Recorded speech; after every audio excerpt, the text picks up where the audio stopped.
কালী পুজোতে আমরা পাঁঠা বলি কেন দিই? আপনি কি জানেন? জানলে অবাক হবেন।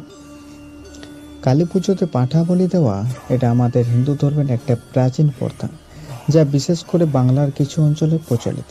এর পেছনে অনেক কারণ অকারণ রয়েছে। সেই সব কারণ অকারণগুলো জানবো আমরা এই ভিডিওতে। তার আগে আপনি যদি কালী মায়ের ভক্ত হয়ে থাকেন তাহলে অবশ্যই চ্যানেলটিকে সাবস্ক্রাইব করে কমেন্টে জানিয়ে দিন জয় মাতা দি। চলুন তাহলে ভিডিওটি শুরু করা যাক।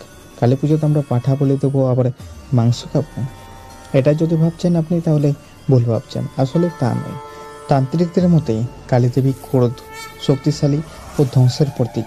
তাই তাকে সন্তুষ্ট করতে রক্ত বা প্রাণ বলি দেওয়া হয় বলে বিশ্বাস করে অনেকে, যাতে তিনি ভয়ঙ্কর রূপে না থেকে সকলের মঙ্গল কামনাকারী হয়ে পূজিত হয়।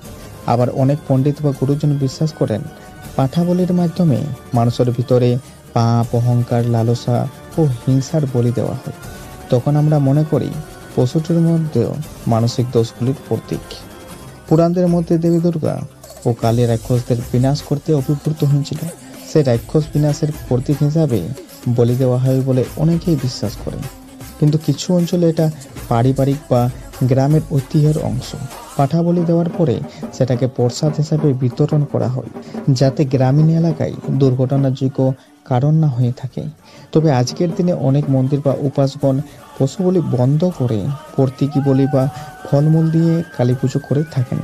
আপনি কি জানতে চান আজকের দিনে কোথায় কোথায় এই প্রথা চালু আছে? চলুন একটু ছোট্ট করে জেনে নেওয়া যাক।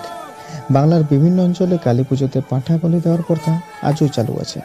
তবে এটি এখন আর সব জায়গাতে প্রচলিত নয়। এখন অনেক মন্দিরে এইসব বাদ দিয়ে ফলমূল দিয়ে পুজো করা হয়। তবে পশ্চিমবঙ্গে কিছু গ্রামীণ ও তান্ত্রিক মন্দিরে এই প্রথা দেখা যায়, যেমন পুরুলিয়া, পূর্ব মেদিনীপুর, আরও কিছু জেলায় এখনও পাঁঠা বলি দেওয়া হয়। তবে এই প্রথা নিয়ে সমাজে অনেক বিতর্ক রয়েছে। অনেকে এটি বন্ধ করার পক্ষে রয়েছে।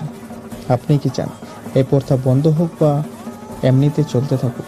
আপনার মতামত কমেন্টে জানালেই কিছুদিনের মধ্যে আপনি একটি অবশ্যই ভালো খবর জানতে পারবেন। তাহলে ভালো থাকুন, সুস্থ থাকুন। ধন্যবাদ।